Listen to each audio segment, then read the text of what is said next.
Hello दोस्तों, नमस्कार। स्वागत है आप सभी का आपके अपने चैनल शिक्षक संबंधी परीक्षा में। दोस्तों, मैं आप लोग को पढ़ा रहा हूं मनोविज्ञान, दोस्तों, जिसमें मैं वृद्धि विकास से शुरुआत किया हूं। आज इसका भाग 3 या भाग तीसरा है। ठीक है दोस्तों, तो हम इसमें पढ़ रहे थे बाल विकास के सिद्धांत, जिसमें सिद्धांत नंबर 6 परस्पर संबंध का सिद्धांत हो गया था। दोस्तों, आज सिद्धांत नंबर 7 चलेगा। ठीक है, आइए देखते हैं सिद्धांत नंबर 7 कौन सा है।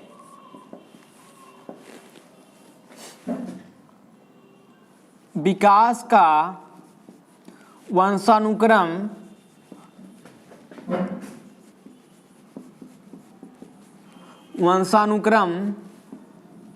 एवं वातावरण का सिद्धांत। वंशानुक्रम एवं वातावरण का सिद्धांत।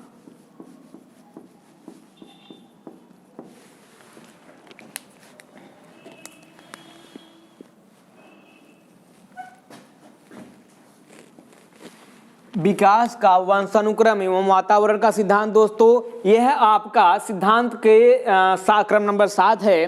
देखिए दोस्तों, इसमें क्या यह सिद्धांत क्या कहता है, जो बालक का विकास होता है वह वातावरण एवं वंशानुक्रम के अंतःक्रिया के बाद ही बालक का विकास होता है। ठीक है दोस्तों, आइए देखते हैं। जैसे बालक का जब जन्म होता है,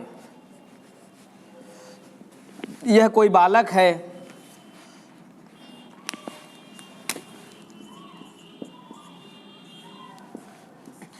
इसके जन्म के समय तक इसके अंदर जो गुण पाए जाते हैं, ठीक है दोस्तों, ध्यान सुनिएगा, जन्म के समय तक जो गुण अवगुण पाए जाते हैं वह क्या होता है, वह उसे वंशानुक्रम की देन होती है। लेकिन जन्म के पश्चात क्या, जन्म के बाद जो जिससे वह अपना विकास करता है उसे वातावरण कहते हैं। दोस्तों, क्या कहते हैं, वातावरण।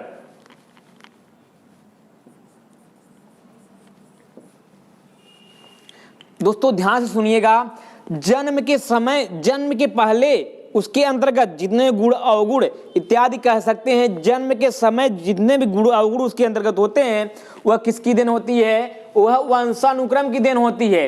लेकिन जन्म के पश्चात जहां से वह रहकर अपना विकास करता है उसे वातावरण कहते हैं। कॉन्सेप्ट क्लियर दोस्तों? मुझे उम्मीद है कि आपका कॉन्सेप्ट क्लियर हो गया होगा।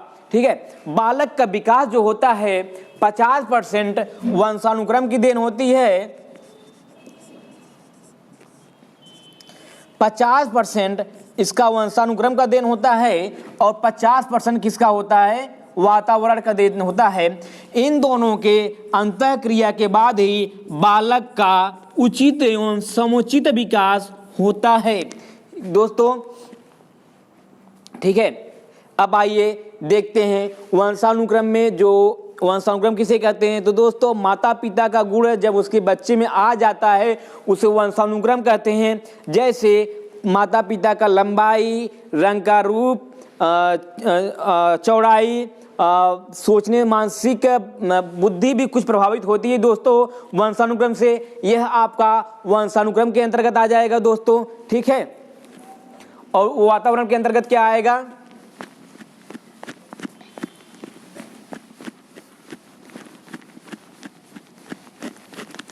वातावरण के अंतर्गत आएगा। जैसे यह कोई बालक है, ठीक है, इसके चारों तरफ, जन्म के पश्चात इसके चारों तरफ जो भी हो, चाहे इसका परिवार हो, ठीक है, चाहे इसके पड़ोसी हो, इसका समाज हो, इन सब से जब बालक घिर जाता है उसे उसका वातावरण कहते हैं दोस्तों। तो जैसा उसका वातावरण रहेगा उसी प्रकार से उसका विकास होगा। ठीक है दोस्तों, तो इस सिद्धांत का मतलब यही है कि जो बालक का विकास होता है वह वंशानुक्रम एवं वातावरण के अंतःक्रिया के बाद ही उसका विकास होता है। ठीक है दोस्तों, अब जैसे एक मनोवैज्ञानिक हैं, वुडवर्थ का एक कथन है, किसका, वुडवर्थ जी का एक कथन है। क्या कथन है, बालक का विकास वातावरण की देन है। क्या, बालक का विकास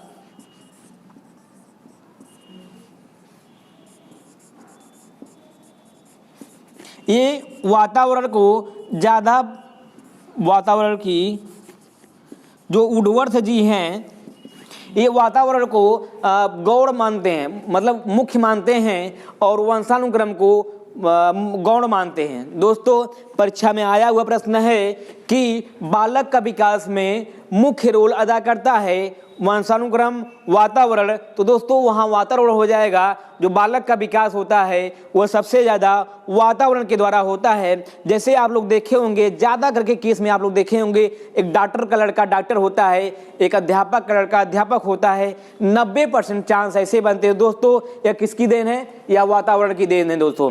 तो वातावरण को मानते हुए जॉन ब्रेडस वाटसन, जेबी वाटसन ने कहा है कि मुझे आप 1 दर्जन स्वस्थ शिशु दे दीजिए, आप जो कहिए मैं उसे बना दूं। आप कहिए डॉक्टर, वकील, यहाँ तक कि चोर, शिक्षक, उसे कुछ भी बना सकता हूं। तो दोस्तों इन्होंने बालक के विकास में भी वातावरण की भूमिका मुख्य मानी है। ठीक है दोस्तों, तो मुझे उम्मीद है यहाँ तक जो 7वां सिद्धांत है विकास के वंशानुक्रम एवं वातावरण का सिद्धांत आप लोग को समझ में आ गया होगा। दोस्तों आइए इसके आगे देखते हैं।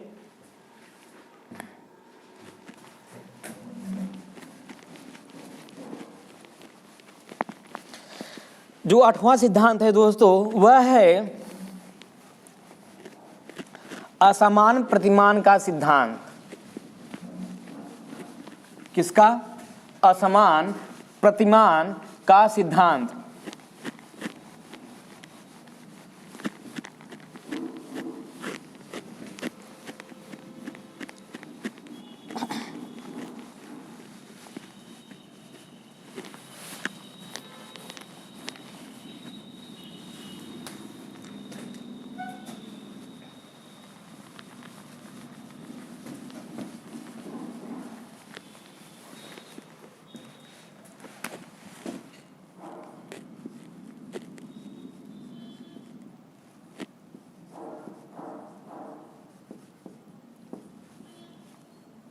प्रतिमान का सिद्धांत। ठीक दोस्तों,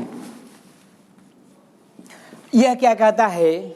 जो बालक का विकास होता है वह असमान रूप से होता है, अर्थात वह एक समान से नहीं होता है। जैसे शैशवावस्था के बाद मृत्यु पर्यंत, अर्थात बालक के जीवन पर्यंत जो विकास होता है वह कभी तीव्र, कभी अधिक, कभी ज़्यादा तो कभी कम, कभी तीव्र तो कभी धीमी, यह असमान रूप से उसका विकास चलता रहता है। दोस्तों आइए उदाहरण समझते हैं। जैसे शैशवावस्था में जो बालक होता है, शैशवावस्था का बालक, शैशवावस्था के बालक का जो मानसिक विकास होता है, मानसिक विकास 90% हो जाता है। दोस्तों ध्यान समझिएगा, यह सिद्धांत कहना किया जाता है। इस उदाहरण के माध्यम से हम और आप अपना कॉन्सेप्ट क्लियर कर रहे हैं। शैशवावस्था के बालक का जो मानसिक विकास होता है, शैशवावस्था में उसका 90% विकास हो जाता है, जबकि 10% जो विकास होता है वो किशोरावस्था तक चलता रहता है। अर्थात कभी तो देखिए आप 90% हो जा रहा है, कभी 10% इतना लंबे समय तक चल रहा है। मतलब इस सिद्धांत के कहने के अनुसार यह है, जो बालक का विकास होता है वह असमान रूप से चलता रहता है। असमान का कहने का मतलब यहाँ है कभी कम तो कभी ज़्यादा, कभी तेज तो कभी धीमा रूप से उसका विकास होता रहता है। लेकिन जो विकास होता रहता है यह जीवन पर्यंत चलता रहता है। यह एक प्रक्रिया है, प्रोसेस है। ठीक है दोस्तों, अब आइए अगला देखते हैं विकास के चक्राकार का सिद्धांत। क्या? विकास के चक्राकार का सिद्धांत।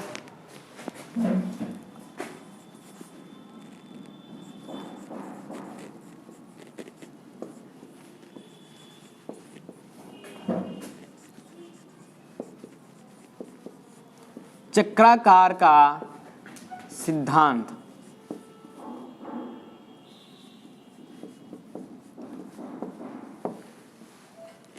इस सिद्धांत के अनुसार जो बालक का विकास होता है, देखिए जैसे चक्र के अनुसार चलता रहता है। किसके अनुसार? चक्र के अनुसार। अर्थात बालक जैसे 5 वर्ष की अवस्था में होता है, वैसे यहाँ 6 वर्ष की अवस्था में वह नहीं होगा। अर्थात कभी उसका धीमी कम होगा, कभी ज़्यादा होगा। ठीक है, देखिए 5 वर्ष में अगर वह चंचलता उसके अंतर्गत अधिक पाई जाती है, लेकिन यह चंचलता यहाँ आने के बाद बाल्यावस्था में चंचलता जो होता है वह कम हो जाता है। संवेग जो होता है, एग्जाम्पल दैट हम लेते हैं संवेग को, यह शैशवावस्था में संवेग अधिक रहता है, लेकिन बाल्यावस्था में यह संवेग स्थिर हो जाता है, लेकिन किशोरावस्था में जो संवेग होता है वह फिर बढ़ जाता है, संवेग फिर बढ़ जाता है। अर्थात जो बालक का विकास होता है वह अपना विकास कैसे करता है, चक्र के अनुसार, कभी धीमी तो कभी अधिक, चक्र के अनुसार करता है। ठीक है, हलाक महोदया ने कहा है बालक जो होता है अपना विकास घंटी की आकार का करता है, घंटी जैसा करता है। किसने कहा है? हलाक महोदय ने कहा है, महोदया दोस्तों, हलाक महोदय ने क्या है, जैसे यह घंटी है, ठीक है,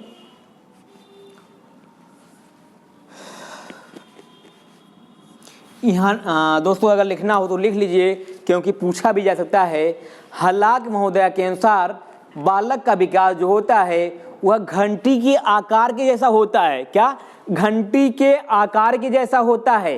अर्थात देखिए हम समझाते हैं आपको, यहाँ पे मान लीजिए जन्म की पहली अवस्था शैशवावस्था है, ठीक है, यहाँ किशोरावस्था है,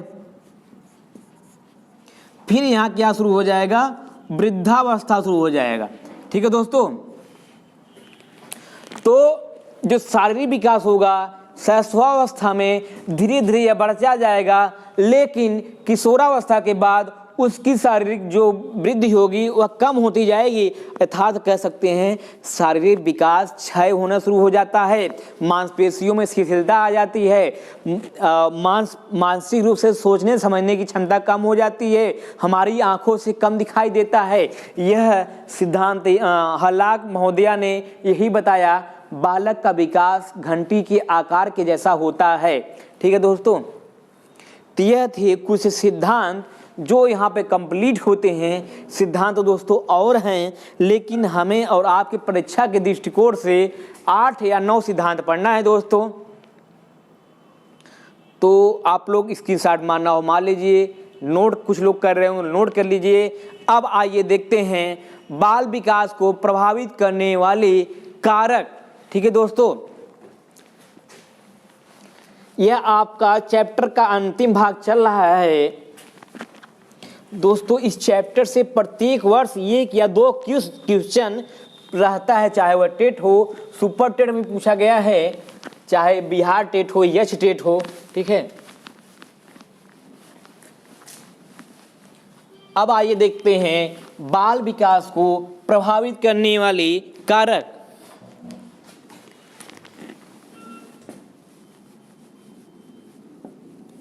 बाल विकास को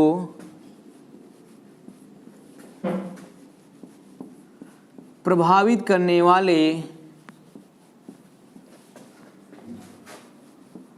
कारक।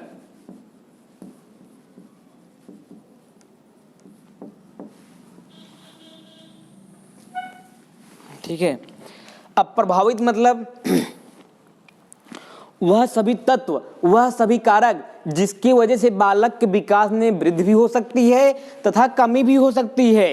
यहाँ पे दोस्तों हम प्रभावित करने वाले कारक मुख्य रूप से यह सोच लेते हैं कि वह सभी कारक जिसकी वजह से बालक के विकास में कमी होती है। नहीं दोस्तों, यहाँ दोनों पक्ष लेकर चलना है, मतलब उसके द्वारा बालक के विकास में वृद्धि भी हो सकती है और कमी भी हो सकती है।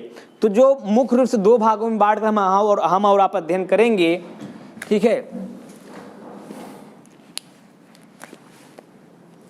इसे कह देते हैं बाह्य रूप से प्रभावित करने वाले कारक।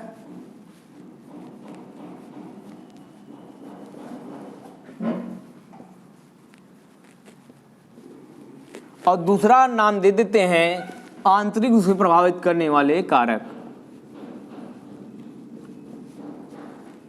आंतरिक रूप से प्रभावित करने वाले कारक। और बाह्य में देखते हैं क्या क्या होगा। तो जो सबसे पहला और सबसे महत्वपूर्ण है वह आपका वातावरण हो जाएगा। ठीक है, माँ का गर्भ हो जाएगा,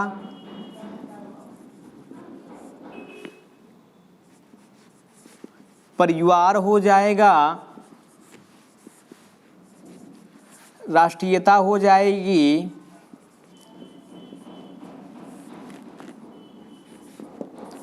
धर्म हो जाएगा,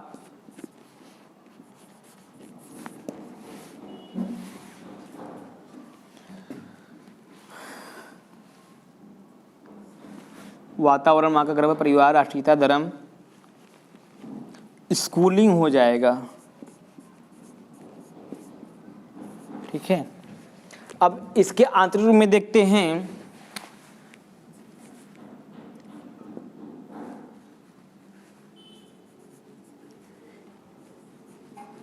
इसमें मानसिक हो जाएगा,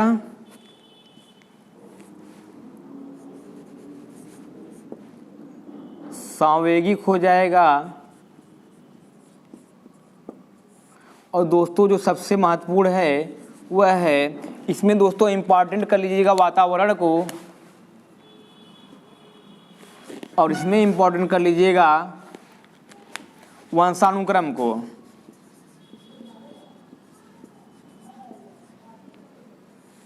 वंशानुक्रम, सामाजिक विचार, सामाजिक विचार बौद्धिक रूप से हो जाएगा। ठीक है दोस्तों, अब आइए समझते हैं एक एक पॉइंट के अंतर्गत। स्क्रीनशॉट मान लो, पहले स्क्रीनशॉट मान लीजिए, फिर एक एक पॉइंट को समझाते हैं। बाल विकास को प्रभावित करने वाले कारक को मुख्य रूप से दो भागों में बांट लेते हैं। जो पहला है वह बाहरी रूप से प्रभावित करने वाला कारक है, और जो दूसरा है यह आंतरिक रूप से प्रभावित करने वाला कारक है दोस्तों। ठीक है, एग्जाम्पल दैट हम समझते हैं, जैसे यह कोई शिशु हो गया। सबसे पहले देखते हैं बाहरी रूप से प्रभावित करने वाले कारक, कि बाहरी रूप से वह कारक कौन से हैं, वह तत्व कौन से हैं जो बालक के विकास को प्रभावित करते हैं। ठीक है दोस्तों, तो जो वातावरण है, वातावरण मैंने आपको बताया है कि बालक जहाँ रहता है उसके चारों तरफ में जो भी सम्मिलित होगा, उसके आस पड़ोस, परिवार, उसका समाज, उसका वहाँ का मौसम इत्यादि, ये सभी उसका वातावरण के अंतर्गत आएगा। और वातावरण मुख्य रूप से बहुत प्रभावित करता है दोस्तों। ठीक है, कैसे? जैसे एक गांव का जो बालक सामान्यतः यह देखा गया है, एक जो गांव का बालक होता है वह मतलब शब्द का प्रयोग ज़्यादा करता है, और मानसिक रूप से सोचने समझने की क्षमता उसकी जो होती है अलग होती है। किसके अनुसार? शहर वाले बच्चों के अनुसार। जैसे एक मनोवैज्ञानिक थे, उन्होंने 20 जुड़वा बच्चों को लिया। क्या? 20 जुड़वा बच्चों के लिया, और 10 बच्चों को शहर में भेज दिया और 10 बच्चों को गांव में रखा। क्या? गांव में रखा। अब वातावरण मुख्य रूप से उन्हें प्रभावित करेगी। अब कैसे प्रभावित करेगी? शहर वाले बच्चे, उन्होंने देखा कि उनके वातावरण के अनुसार वह शिक्षित ज़्यादा हो गए, वह बोलने, बतियाने, सोचने समझने की क्षमता जो होती है वह एक सभ्य बालकों की तरह होती है। लेकिन जो गांव के बच्चे थे वह उनका कहना था कि यह जो गांव वाले बच्चे थे वह मतलब खेलने उलने में ज़्यादा पसंद करते थे, और असभ्य मतलब प्रकाश रहते थे, और अशब्द बातों का, शब्दों का प्रयोग ज़्यादा करते थे। शैक्षिक रूप से शहर वालों के अपेक्षा पिछड़े रहते थे। लेकिन दोस्तों ऐसा कोई बात नहीं है। आज के समय में गांव शहर सब बराबर हैं। यह तो मनोवैज्ञानिक थे जिन्होंने अध्ययन करके बताया, जबकि ऐसा कोई बात नहीं है दोस्तों। ठीक है दोस्तों, फ्रीमैन थे। कौन था? फ्रीमैन थे, जिन्होंने 20 जुड़वा बच्चों पर यह अध्ययन किया। ठीक है, अब यह हो गया वातावरण। अब आइए देखते हैं, और दोस्तों बाल विकास को प्रभावित करने में जो मुख्य रोल अदा करता है वह होता है वातावरण। इसलिए इसको आप लोग इम्पोर्टेंट लगा लीजिए। ठीक है, अब आइए देखते हैं माँ का गर्भ। दोस्तों यह मुख्य बहुत ही ज़्यादा प्रभावित करता है माँ का गर्भ, कि भविष्य में बच्चा कैसा होगा। उसके गर्भ में ही 50% से लेकर 70% तक उसके गर्भ में निश्चित हो जाता है कि बालक जो होगा वह कैसा आगे होगा। कहने का मतलब है माँ के गर्भ में बालक को, जो माता का मान लीजिए बालक है, यह माँ का गर्भ है, जो गोला सा है यह माँ का गर्भ है। क्या है दोस्तों? माँ का गर्भ है। तो इसके अनुसार यह होता है कि माँ मतलब पोषण कैसा ले रही है, भोजन कैसा कर रही है, और वह किस वातावरण में रह रही है। एक शिक्षित वातावरण में रह रही है या वहाँ पे जहाँ पे मतलब संकीर्ण विचारधारा के लोग होते हैं, सामूहिक रूप से विकार अधिक होता है, अर्थात कहने का मतलब झगड़ा करते हैं, मारपीट करते हैं। और माँ का पोषण कैसा है, विटामिन युक्त है, आयरन युक्त है, नहीं है। माँ के घर में देखते हैं दोस्तों, पोषण हो गया, परिवार का माहौल हो गया, परिवार का माहौल,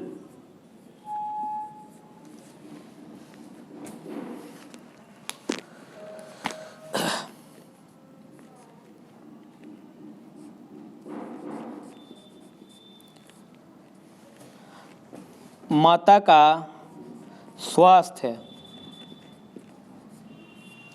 तो दोस्तों यह मुख्य रूप से कारक हैं जो बालक गर्भ से इन तत्वों से प्रभावित होता है। क्या?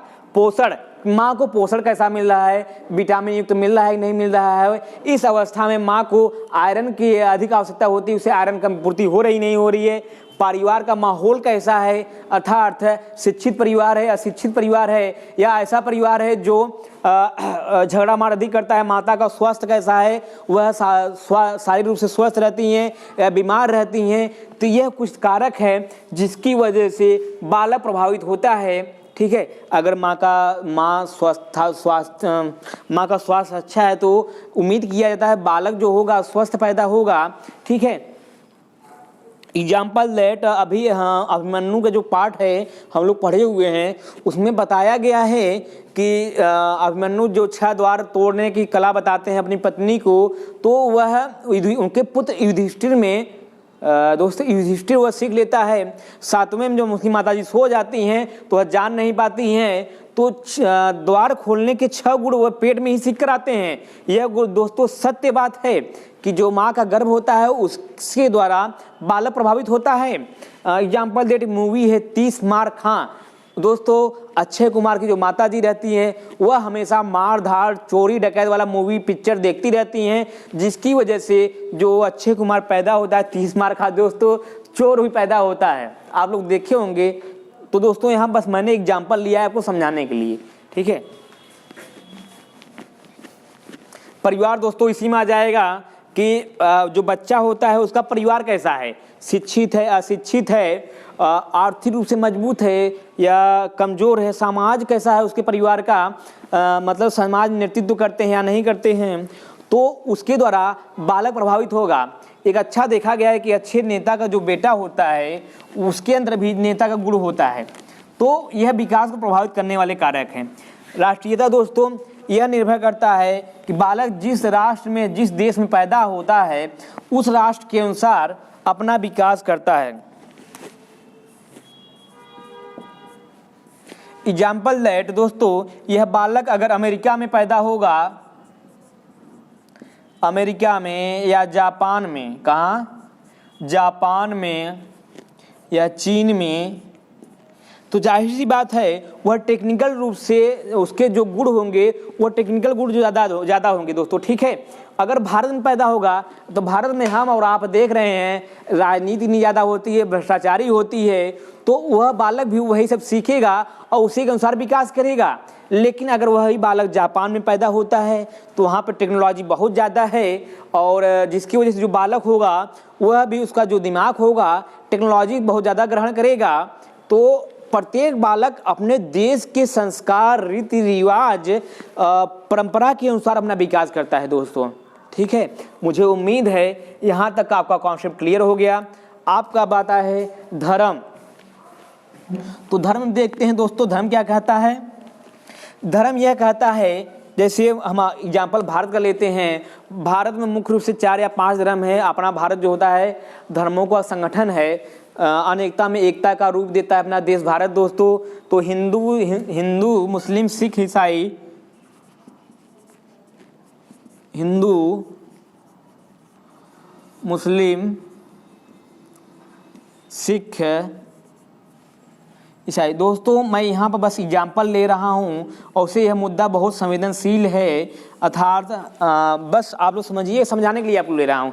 अगर बालक हिंदू धर्म में पैदा होता है तो जो हिंदू धर्म का रीति रिवाज, परंपरा, संस्कृति होगी उसके अनुसार उसको सीख कर वह अपना विकास करेगा। ठीक है दोस्तों। तो मुस्लिम अगर मुस्लिम का बच्चा होता है, मुस्लिम घर पैदा होता है तो उसके जो धर्म होंगे, जो जिससे वह धर्म मानता होगा, अपनी आस्था जिससे रखते होंगे कि हमको कब उपवास रहना है, कब नहीं रहना है, किस देवता को पूजा करना है, किसको नहीं पूजा करना है दोस्तों। तो मुख्य रूप से जो धर्म होता है, प्रत्येक बालक अपने धर्म के अनुसार अपना विकास करता है। ठीक है दोस्तों। अब आइए आगे देखते हैं स्कूलिंग। तो दोस्तों स्कूल से अर्थात जब बाल्यावस्था में बाल्यावस्था में जब बालक पहुंचता है तब स्कूल जाता है और यहीं से इसका निर्माण होता है, इसके समाज का, किसका, इसके समाज का निर्माण होता है। यहीं पे उसके नैतिक विचारों का भी अधिक से अधिक निर्माण होता है। नैतिक विचार मतलब सही क्या है, गलत क्या है, उसमें वह अंतर करना जान जाता है। ठीक है दोस्तों। स्कूलिंग मतलब बालक का जैसा स्कूल होगा, जैसा विद्यालय होगा, उसके अनुसार उसका शिक्षा दिया जाएगा। जब शैक्षिक रूप से वह जैसा शिक्षा पाएगा उसके अनुसार वह नैतिकता, अनैतिकता, सामाजिकता, असामाजिकता को ग्रहण करके अपना विकास करेगा। दोस्तों सामान्यतः देखा गया है जो सरकारी स्कूल होता है उनकी मानसिकता एक परिवार की मानसिकता हो जाती है ऐसा कि सरकारी स्कूल में पढ़ाई नहीं होती, जबकि ऐसा कुछ भी नहीं है। इतने विद्वान लोग, इतने योग्यता धारण किए हुए लोग प्राइमरी स्कूल में जा रहे हैं, अच्छा ज्ञान दे रहे हैं, मोहल्ला क्लास चला रहे हैं, जबकि और सामान्य परिवार की मानसिकता यह रहती है जहाँ ज़्यादा पैसा लगता है वहाँ पढ़ाई अच्छी होती है। ऐसा कोई बात नहीं है दोस्तों। तो स्कूलिंग का मतलब यही है कि जो बालक जिस विद्यालय में, जिस संस्था से जैसा पढ़ता है उसका विकास वैसा होता है। अब आइए देखते हैं आंतरिक रूप से। आंतरिक रूप से दोस्तों देखते हैं, पहला है मानसिक रूप से प्रभावित करने वाले कारक। तो मानसिक रूप से देखते हैं दोस्तों, तो मानसिक रूप में 3 भाग आते हैं। मानसिक में पहला मान लीजिए सामान्य बुद्धि का बालक है, दूसरा है जड़ बुद्धि का बालक है या विशिष्ट बुद्धि का बालक है। अगर विशिष्ट बुद्धि का बालक या प्रतिभाशाली बालक है, प्रतिभाशाली दोस्तों का कहने का मतलब होता है जिसकी बुद्धि लब्धि 140 या 140 के ऊपर होती है उसे प्रतिभाशाली कहते हैं। विशिष्ट सामान्य जो होता है दोस्तों वह 90 से 110 होता है। जो जड़ बुद्धि होता है वह 25 से कम वाले को जड़ बुद्धि कहते हैं। तो बालक का मानसिक विकास जैसा मानसिक बुद्धिलब्धि होगा उसका विकास उतना ही अच्छे तरीके से होगा। ठीक है। जैसे अगर वह प्रतिभाशाली बुद्धि का बालक है तो विभिन्न तथ्यों में वह जल्दी से जल्दी समायोजन स्थापित करके उसे अधिक से जल्दी सीख लेता है और अपना उचित समुचित क्रमबद्ध विकास कर लेता है। ठीक है दोस्तों। जैसे एग्जाम्पल दे रहे हैं, 13 माह का बालक अगर विशिष्ट या प्रतिभाशाली बुद्धि का बालक है तो 13 माह में वह चलना प्रारंभ कर देता है, जबकि जड़ बुद्धि का बालक या सामान्य बुद्धि का बालक 15 से 16 से 20 माह भी लगा देते हैं चलने में। यह आपके एग्जाम्पल वाली बात थी। ठीक है। सामयिक रूप से सामयिक उसका कैसा है, उसका संवेग पर नियंत्रण है कि नहीं है, उसका कंट्रोल कितना है। जैसे संवेग में आ जाएगा आपका भय आएगा, प्रेम आएगा, खुशी आएगी, उत्तेजना आएगा।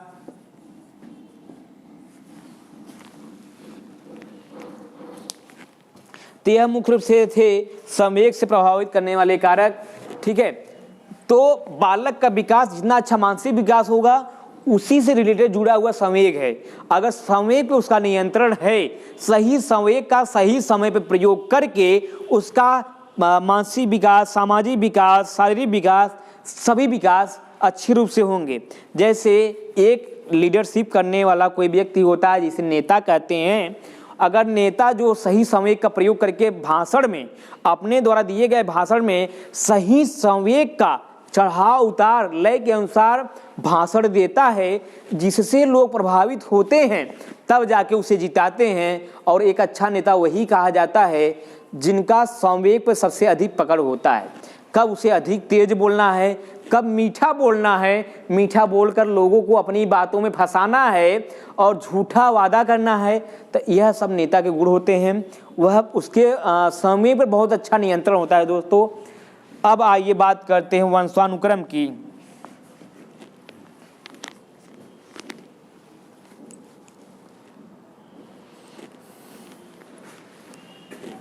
तो मैंने आपको पहले भी बता दिया, जन्म के समय तक उसके अंतर्गत जितने भी गुण अवगुण होते हैं वह सब वंशानुक्रम की देन होती है। अगर उसके माता पिता शारीरिक रूप से स्वस्थ हैं, हिष्ट पुष्ट हैं, मानसिक रूप से अच्छे हैं, रंग रूप अच्छा है, तो जाहिर सी बात है जो बालक होगा वह उसका भी वही रंग रूप होगा, मानसिक रूप से सोचने समझने की क्षमता अच्छी होगी, बहुत ज़्यादा प्रबल क्षमता हो जाती है। ठीक है दोस्तों, तो वंश भी बहुत अधिक बालक को प्रभावित करता है कि भविष्य में बालक का विकास कैसा होगा कैसा नहीं होगा। एग्जाम्पल दैट, अगर कोई बालक अपना सेवा आर्मी इंडियन आर्मी में देना चाहता है, अगर उसका शारीरिक रूप से लंबाई कम है तो जाहिर सी बात है उसमें नहीं दे पाएगा, अपने रुचि के अनुसार अपना विकास नहीं कर पाएगा। तो वंशानुक्रम के अनुसार भी बालक का प्रभावित होता है। दोस्तों जॉन मेंडल ने आनुवंशिकता का सिद्धांत दिया है ना, उन्होंने मटर पर प्रयोग किया और उन्होंने वंशानुक्रम को अधिक महत्व बताया। सामाजिक विचार दोस्तों, बालक अगर समाज में जाएगा तो लोगों से सामाजिक विचार सीखेगा, सीखकर अपना विकास उचित रूप से करेगा। अगर वह समाज में नहीं आता है, लोगों के बीच नहीं बैठता है, अपने घर में ही रहता है, तो उसका न समाज में जाएगा ना उसका विकास हो पाएगा। तो सामाजिक जो कारक होता है यह भी आंतरिक कारक है और बालक को विकास में बहुत अधिक प्रभावित करता है। बौद्धिक रूप से दोस्तों मानसिक विकास अलग है, बौद्धिक विकास अलग है। जैसे एग्जाम्पल दैट, जो मटका होता है, जो मटके का निर्माण होता है उसे हम मानसिक मान लेते हैं, लेकिन मटका जो परिपक्व होता है, मतलब धूप से आग से जब उसको परिपक्व किया जा सकता है, उसी प्रकार बुद्धि होता है। दोस्तों जो मानसिक विकास होता है तो शैशवावस्था में ही हो जाता है 90%, लेकिन जो बुद्धि होती है इसे हम अर्जित कर, कुछ तो आनुवंशिक होता है और अधिक से अधिक हम इसको समाज के द्वारा और अपने अवस्था के अनुसार इसको हम अर्जित करते हैं। ठीक है, उस मटके में अपने बुद्धि द्वारा ज्ञान को भरते हैं, उसे बुद्धि कहते हैं। तो यह मुख्य रूप से कारक थे जो प्रभावित करते हैं हमारे विकास को, बाल विकास प्रभावित करने वाले कारक। दोस्तों आप लोग, उम्मीद है कि आपका कॉन्सेप्ट क्लियर हो गया होगा, आप लोग को समझ में आया होगा। इसका आप लोग स्क्रीनशॉट ले लीजिए। ठीक है, आइए देखते हैं इसका शिक्षा में महत्व या शैक्षिक रूप से क्या इसका महत्व है। दोस्तों आखिर हम इसको पढ़कर करेंगे क्या, शिक्षा में महत्व। पॉइंट अगला बना लीजिए, शैक्षिक रूप से महत्वपूर्ण या शिक्षा में महत्व। तो दोस्तों शैक्षिक रूप से महत्वपूर्ण है यह है कि बालक के अंतर्गत जितने अभी हमने पढ़ा है इसका अध्ययन करके हमें उसके गुण अवगुण का जानना है। जान जाएंगे तो कैसे हमें उसका विकास करना है, कैसे उसके अधिगम कराना है, किस उसको पढ़ाने के लिए शैक्षिक रूप से किस शिक्षण सूत्रों का उदाहरण प्रयोग करना है और उसे क्लास कैसी देनी है, उसका माहौल वातावरण जानेंगे। वातावरण जानकर जो समस्या होगी, उसके वातावरण में कमी होगी, जो उसे हानिकारक प्रभाव डालता है उसे दूर करेंगे, उसका विकास करेंगे। तो दोस्तों शिक्षा में मुख्य रूप से इसका महत्वपूर्ण यही है, बालक के समुचित विकास करने के लिए, उसका अधिगम करवाने के लिए हम इत्यादि बिंदुओं का अध्ययन करते हैं। दोस्तों ठीक है, यह चैप्टर समाप्त होता है। अब अगले टॉपिक से अगला जो पार्ट मिलेगा आपको, नए चैप्टर से शुरुआत करेंगे दोस्तों। ठीक है, आज के लिए बस इतना ही। बहुत बहुत धन्यवाद।